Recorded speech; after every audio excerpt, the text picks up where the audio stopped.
systems. What back again? What's up and the colleague?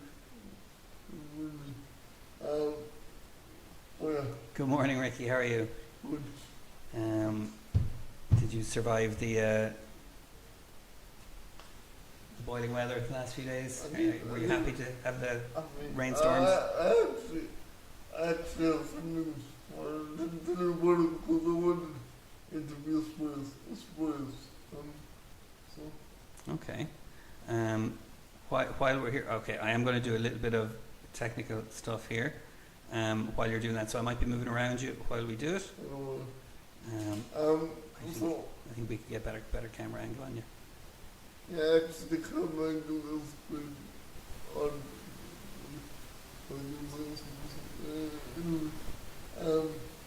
on Monday, I was in Nina. Recording.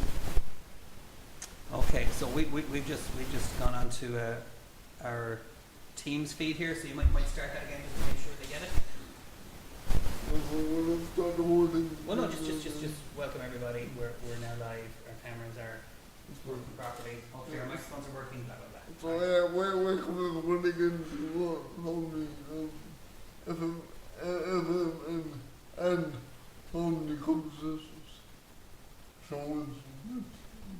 it's really good, but anyway. No, well, it's Harmony FM when we're doing the live show. It's Harmony Conversations when we're doing pre-recorded topical shows. That's our format. That's our brand. Anyway, so I hope all of you are doing well. Listen, why are you talking there and not talking there? Because we have a delay on our. Okay, so weird. Sorry, I'm getting distracted. So, I was saying to my colleague that I have some news. Where I was on Monday and what I was doing on Monday. So I was saying that I had a protest on Monday morning in Nina, outside the county council's office, in order to get the council to make my town more safer with bollards, to install bollards on particular footpaths. So there were footpaths that people were parking on during kind of high traffic events. Yeah, and as well as some of them. So when someone comes, everyone comes out to our village, because it's lovely, it's really nice. And so when this happens, it's a free fall, pretty much. Yeah. And I can't. There's no way to go out in the road at times. Not only for me, but for anyone. Yeah. Mothers will book it, mothers. And on a day when there is a lot of traffic that's particularly dangerous, those roads are not. So those footpaths are really. It's really important to keep those footpaths clear. You've been looking to get some parking measures put up in particular bollards, and you've had some difficulty with that. And to be honest, I shouldn't even had to come to this, but I did everything. I was good. Since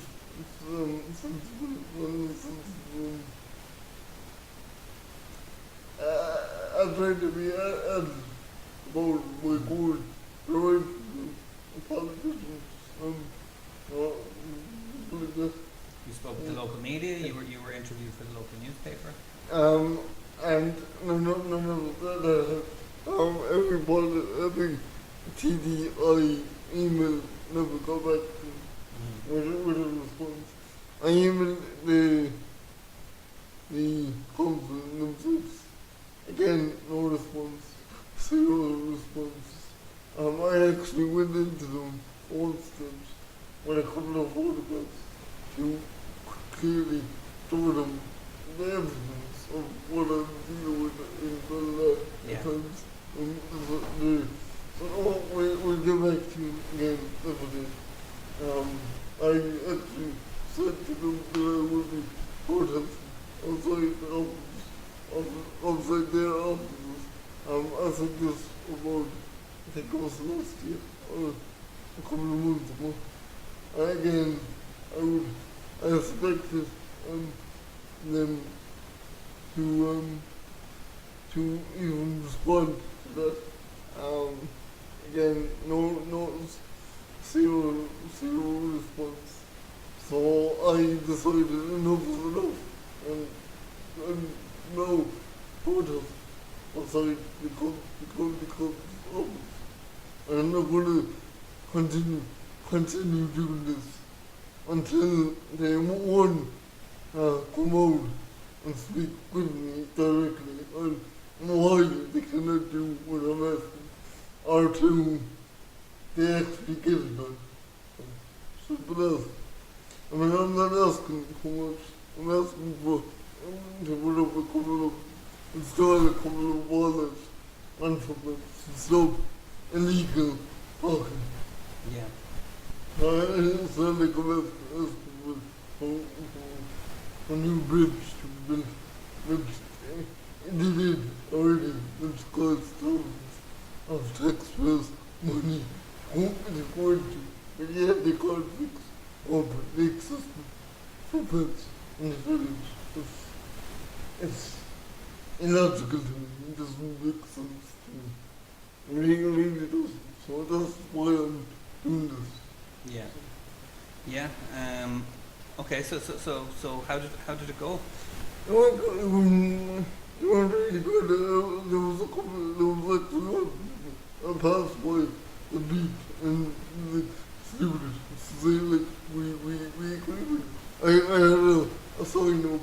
I had a sign made. They said my life matters more than a parking space.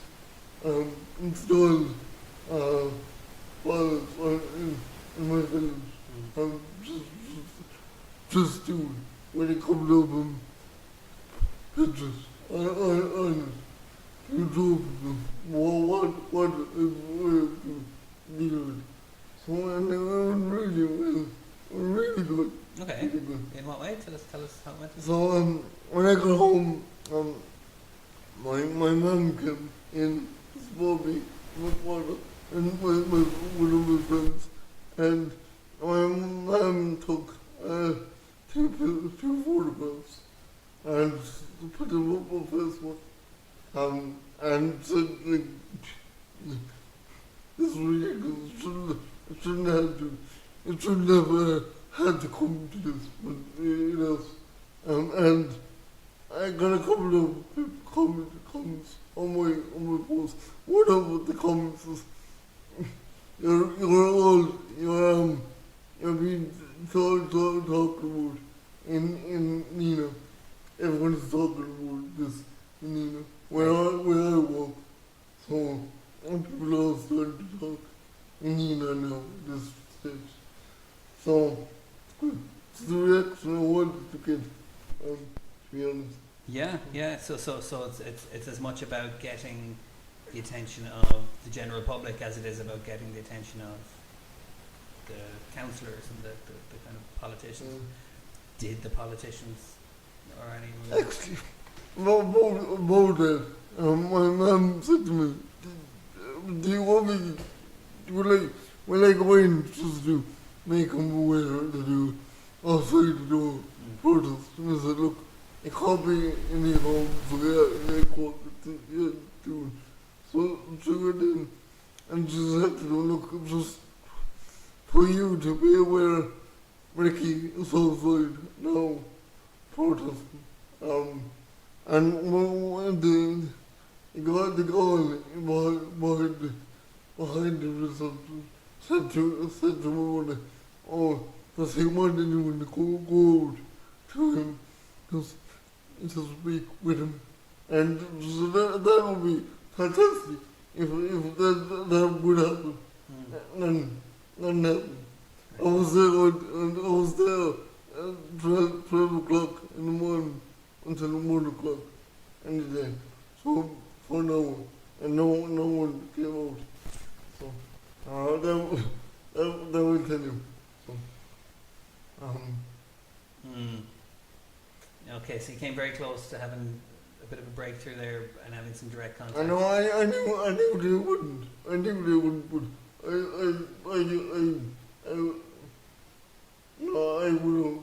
I would have hoped, but I knew they wouldn't, because they didn't before, so why would they do now?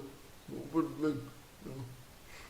just went to try him. I was stubborn. I know England can be in times when it comes to stuff like this.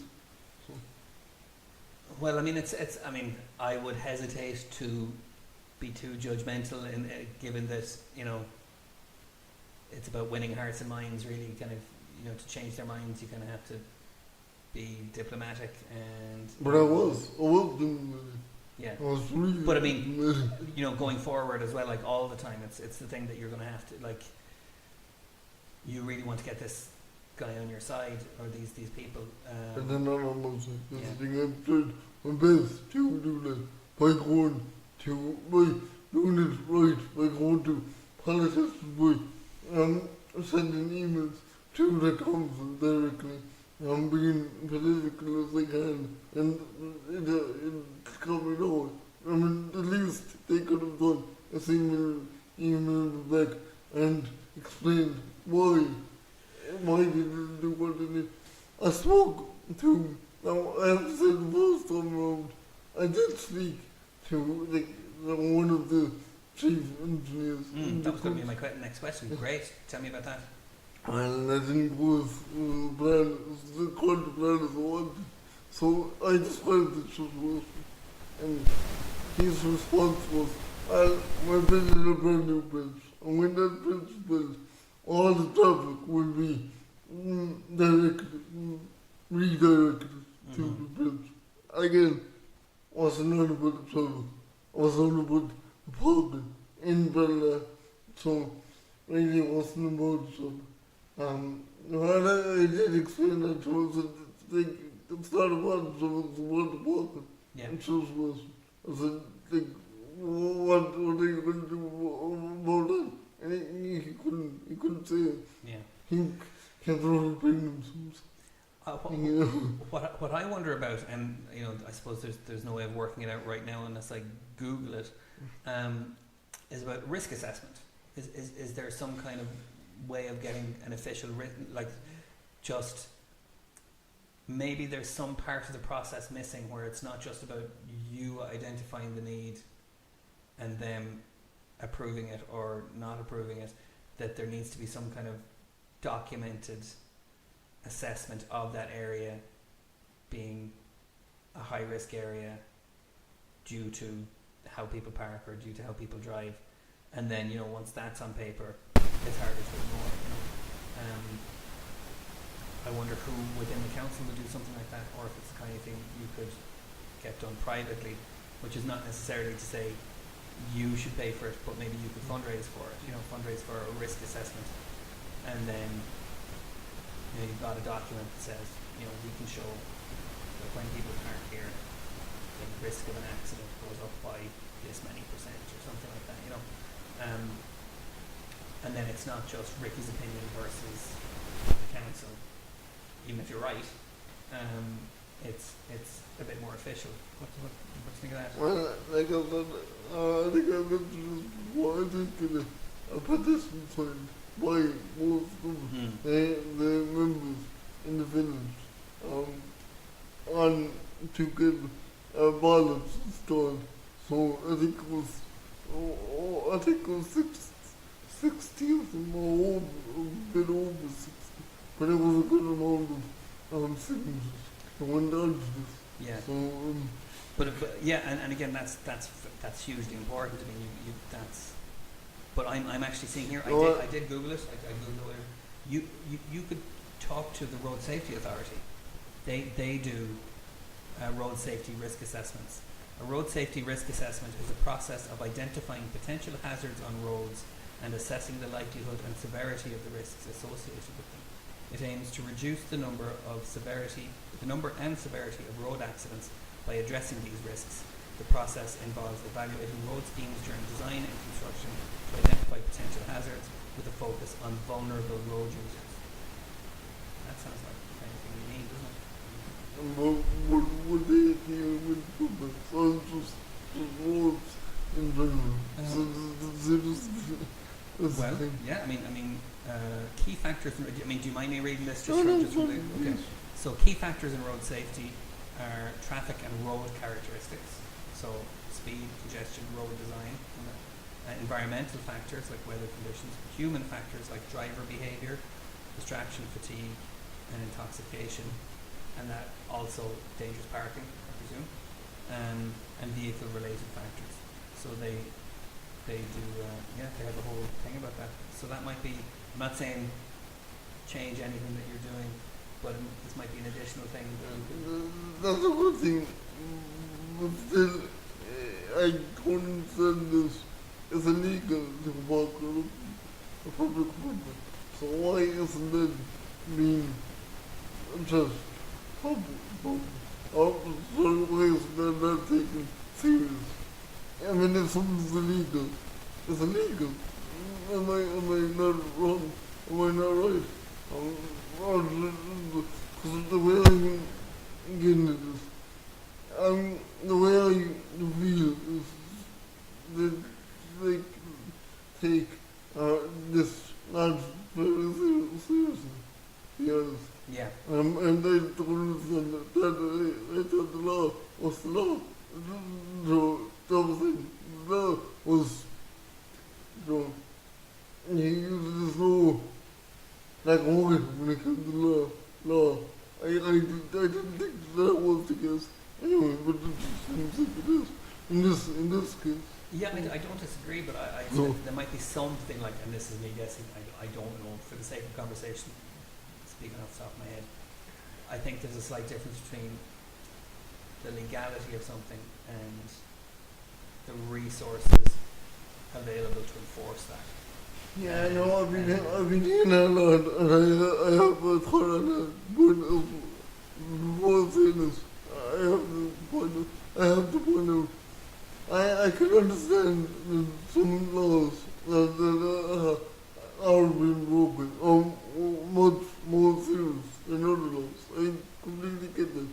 But yet saying that people neglect to see the nuances in like laws like parking up and legally on public footpaths, because I'm not fully told, I can't say myself, but I don't think people are aware that when this happens, people like myself have to be forced off the road, off the footpath, on the road, again for the light service. I Yeah. don't think people understand the nuances into that. Okay, so that's interesting. Well, I just checked here. According to the road traffic regulations in 1997, parking on public footpaths is explicitly prohibited. So you are right about that. So then I think what's interesting then who does this message go to? I mean, the message of Yeah, so it's people being responsible for their own parking behaviour as well.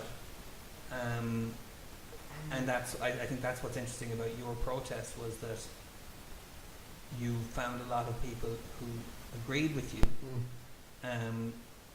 How many people did you find who didn't know they shouldn't be doing that and are now kind of will in future rethink? Yeah, how they you do know, funny enough, I was just thinking about it myself.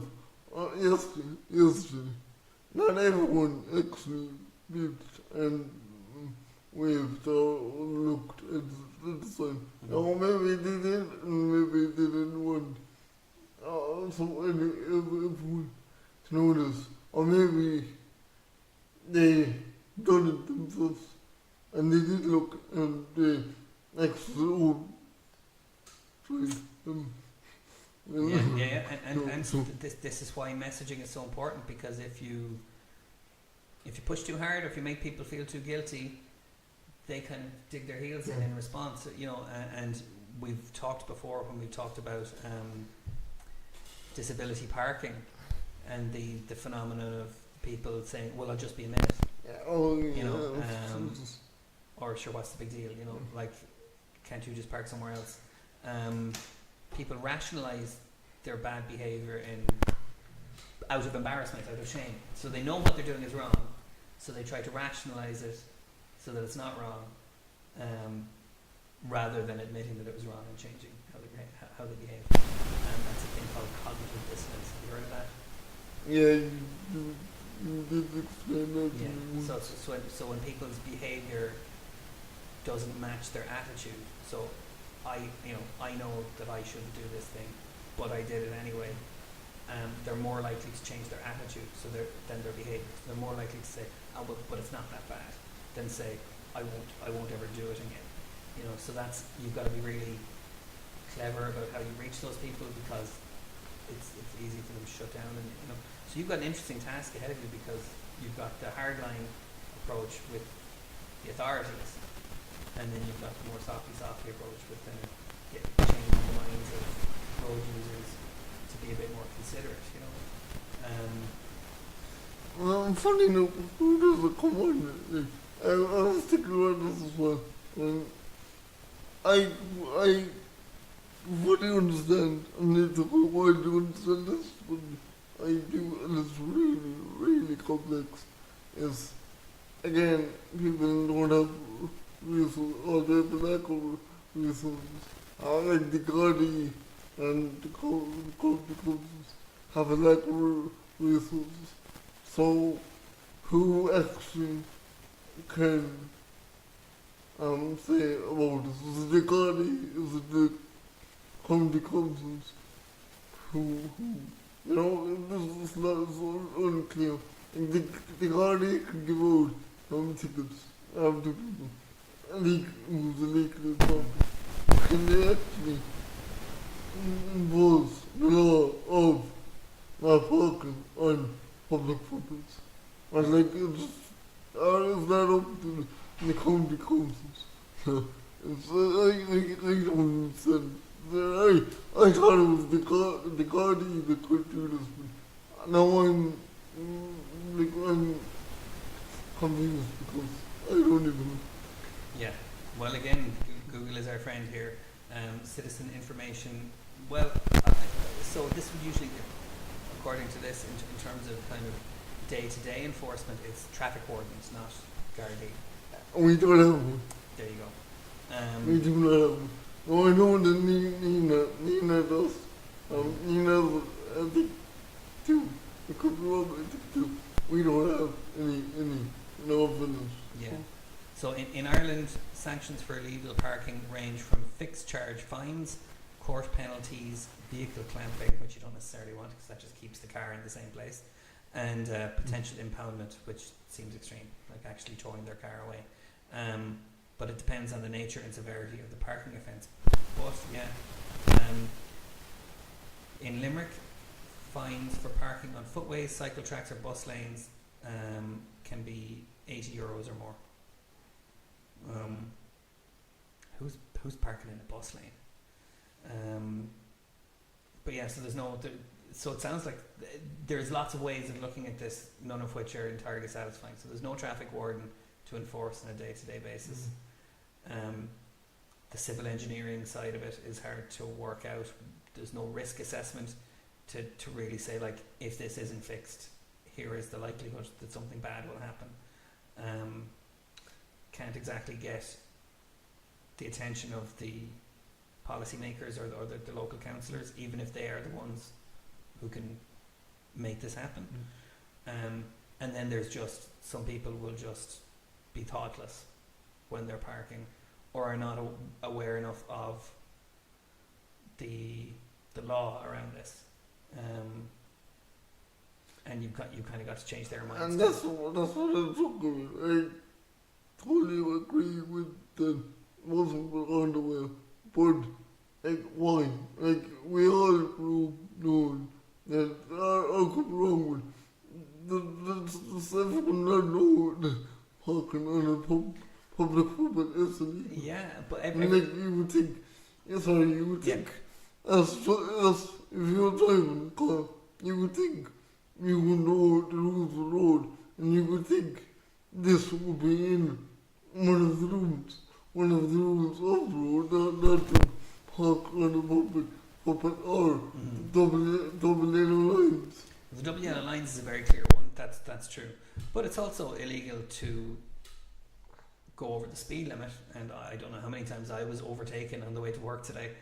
You know. Yeah, but you understand this. When you did a mistake, but you still understood the speed limit. Mm-hmm. Do you know what it is? Yes, I'm talking about people disregarding it, not necessarily people not knowing about it in the first place. So some people, if they think they can get away with it, they will, and they'll do it. And so then the way to convince them is not by reminding them that it's illegal, but reminding them that it's dangerous. You know, reminding them that it's we've got thunder on the horizon. You know, reminding them of the risks that they're causing to people. And some people don't care about that either, unfortunately. So it's a mix of things. For those people, you need enforcement. For other people, you need education. You know? Yeah, but that really be down to the likes of me and you to make that. Or should that be down to authorities? It's a good question. I personally, I think it should be everyone. Everyone should have some kind of, you know, there's personal responsibility, then there's social responsibility, and then there's authority, there's the infrastructure and stuff like that. So there, you know, if you're an anarchist, so there are people who believe in government and government should make all the decisions, and that you should just do what the government tells you, and because they know what's best. And then there are people on the other end who say, no, governments don't have your best interests in heart, so we should just do everything ourselves with people we know and people we trust. And there's all sorts of, there's a million things in between, like combinations of that. But I mean, if you've got a government, you have to hold the government accountable, but the government can only do so much, and if you're not willing to contribute what you can to the situation, then is that fair as well, either, you know? But the government doesn't want to be held accountable. They don't want the responsibility or the accountability, obviously. So how do you actually put that in place? You know, how do you make sure and they do have responsibility? Yeah. And they do. Well, they are accountable for what they say. I mean, it's not intended to be. This is a very flippant answer, but that's what elections are for. You know, that's. But still, elections. I mean, sorry with the plans. You can vote for one party, and when they get in, they don't do what they say they do. So what is the point? That's a fair point. Well, if that is true, and I'm trying to be the kind of neutral party here. If that is true, well then people have to do stuff themselves. People have to kind of take care of themselves, as long as they're doing it in a way that doesn't break the law or, you know, bring about risks that they didn't foresee, that kind of thing. You know, like I wonder. Like let me suggest something here, which is this footpath, this road that you're talking about. Does this go in front of houses? No, it's in front of an apartment. It isn't mid yet, but it will be. So it's a building site. Yeah. So I wonder, is there a place within that area where you could put a sign saying, please do not park here. Local residents need the footpath. And that definitely could work. I mean, it's sort of like people coming here parking. And they can see the sign outside. Yeah, the sign doesn't work. Well, I totally get why you'd say that, but I'm saying so that you can be sure you're doing everything within your power. Is that one kind of messaging that is available to you, which is just a sign near that space in an acceptable position, so you're not on someone's property, and the sign itself isn't obstructing the view of the road. All of these things, you kind of take all these things into account and say, you know, please do not, you know, this area is needed for wheelchairs and, you know, and buggies, you know, and this, or for vulnerable road users, that the language that the Road Safety Authority used in their risk assessment. This path is essential for vulnerable road users. Please do not park on it. as a test, I'd be interested to see what the reaction would be. I'd be interested to see, like, you could, there'd be a really interesting psychology study in driver behaviour if you put up a sign, like, if you measured how many people park there on a normal day, and then you put the sign up and measure how many people park there. Yeah, I would be with that. So it's not about whether it works or not. It's about using it as a measurement. You know. I would be with that, but in summer, like, they only seem to do this on the summer. Occasionally, they will do this when the summer is near, but when the summer is here, whoa, Yeah. it's chaotic. When the apartment block is finished, that's going to be an access area. So there's going to be more problems. Well, it will mean that the residents of that apartment will not want people parking on that path either, because that will affect their ability to get in and out, won't it? No. What is the door? So there's no parking spaces, a building with a door. Oh, I see. But even still, the access to the door, you know, people themselves living there have wheelchairs or pushchairs or want to carry shopping. So also really want more to have a balance installed on the football. Yeah, so where do the people who live in the apartment park if they have a car? That I don't know. Because there's no... I don't know, I'm not sure, but I don't think there's any space behind the building. Because I think it's all built up. So, you know, again, where do they put? That's really a tough question. Yeah. See, all this is a tough one. I can't understand how they build the brand new bridge. They put thought into this. They put thought into new cycling. But they couldn't put any thought into this. And doesn't that sound a bit ironic to you? And a bit hypocritical as well, at the same time.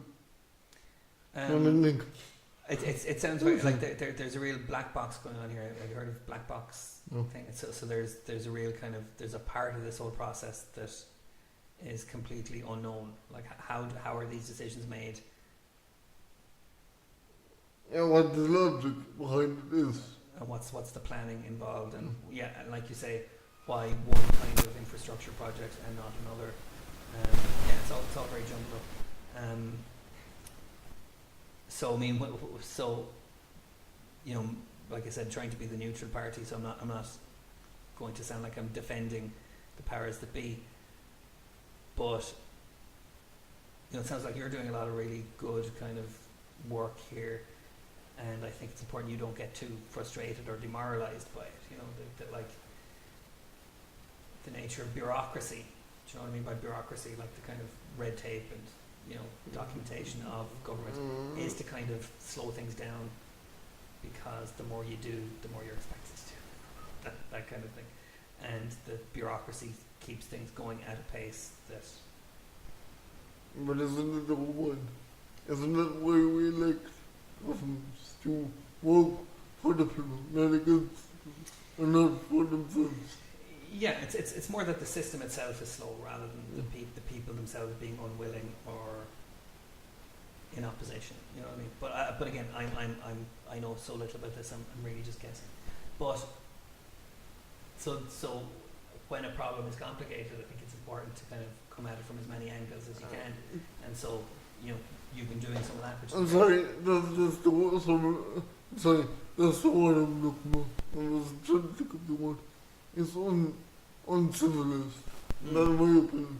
And like, it would be more uncivilized if they sat down with me to discuss in logical form why they cannot do what I'm asking them. Then maybe I would understand a little bit. It wouldn't make it right or trust, but at least there would be some accountability. There.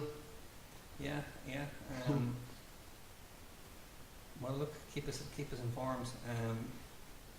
Again, it's a complicated issue, and I'm impressed by how kind of committed you are to it. Will we see if we have a guest, maybe? Kind of lighten the tone. So here, I'm going to try something here. I'm going to do this. Hey. And let you take over while I hold on to this. So yeah, the choice of politics, the absolute choice of politics. But you just have to wonder, does politics have to be this hypocritical, and does it have to have a lot of red tape also? It just makes you wonder. And if it doesn't, why doesn't? Who decides? Yeah, it has to be like this. I always wondered that. Always. Anyway, that's not for us to answer. We're not going to be able to figure that out in a day. We're not going to be able to fix things in a day. Rome wasn't built in a day, as they say. She's not. I'm a poet. I'm a poet and I don't even know it. So I don't know who our guest is today, but we'll see when they come in. I think I know who it is, but I'm not too sure. Sorry. Yep. Our guest has arrived. And we'll see who it is.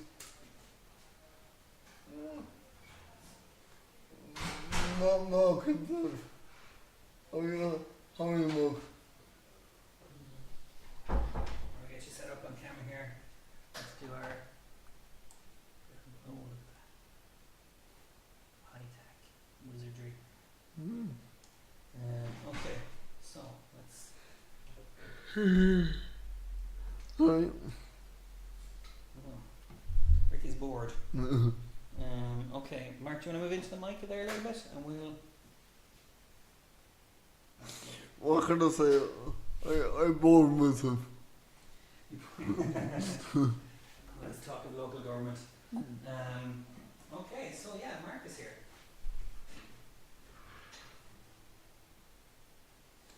So, what are you going to sing for us today? I think it is singing a song. I've Googled at home, so I have a song about it. Google is the speaker that is speaking to.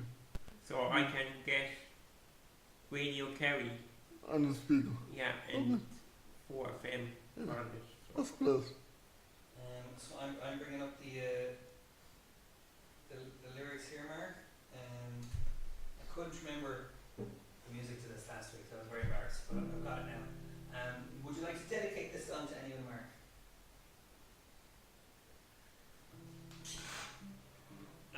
I have a niece in Chile, so I have a song about her. Very good. Okay, so you can sit back a little bit because the mic is picking up perfectly from there.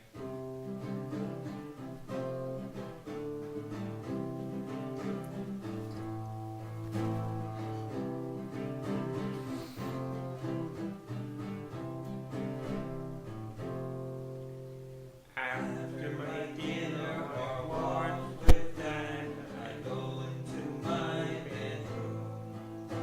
Kim Wilde is on a crazy songs I love to listen to. 4FM in my evening is my favorite way. It's hard to find on the radio, so my Google speakers the way to go. 4FM in the evening is my favorite way.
That was special for my niece and nephew.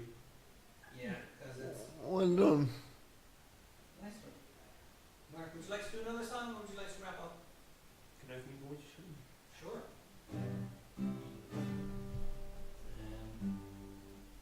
Okay, do you want to introduce it? My sister down in the Chinese, so I have a song about the town. Very good. Okay. Okay, I tell you what I mean. Very good. Now. Very good. The The moon was rising above the green mountain. The sun was declining beneath the blue sea. When I first read my love to the fair crystal fountain, the sun on the earth pale out chilly. She was lovely and fair as the rose of the summer. It was not the beauty alone that wants me. Oh no, was the true genuine ceremony that Mary loved Mary, the rose of Chile. Rooms and leaving the dancing was fair, and Mary was smiling and listening to me. Lord, always the baby could not were fair. When I won the heart of the rose of Chile, she was lovely and fair as the rose of the summer. It was not the beauty alone that wants me. Oh no, was the truth in a wise ever done that Mary loved Mary, the rose of Chile. That Mary loved Mary, the rose of Chile. Well done. And the sun came out as bright as the song finished there, which is great. When was that song actually made? The Rose Trilly, And what would be your guess? Do you think it's an old song or a new That's song? a good one. I would think it's an old song. Would you say, okay, throw a year in it there, but So, maybe possibly 90s. okay. I think it goes back further than that. What Really? do you think? How old do you think it is? 80s. 80s. Okay, here we go. Wikipedia tells us that. Nothing yet. It's a 19th century ballad, so it was written in the 1800s. Really? Yeah. Jesus. 1846, perhaps. But they're with these songs, they're they changed a lot over the years. Hmm? Absolutely. My niece is making her communion, so I'm going down to Chile for it. Yeah, to be there for her, to celebrate. Yeah. Very good. So that song, Mark, is nearly 200 years old. 180 years old. Isn't that rather cool? Excellent. So we might start wrapping up there. Ricky, do the honours. So, for me and my colleague and well done. Goodbye.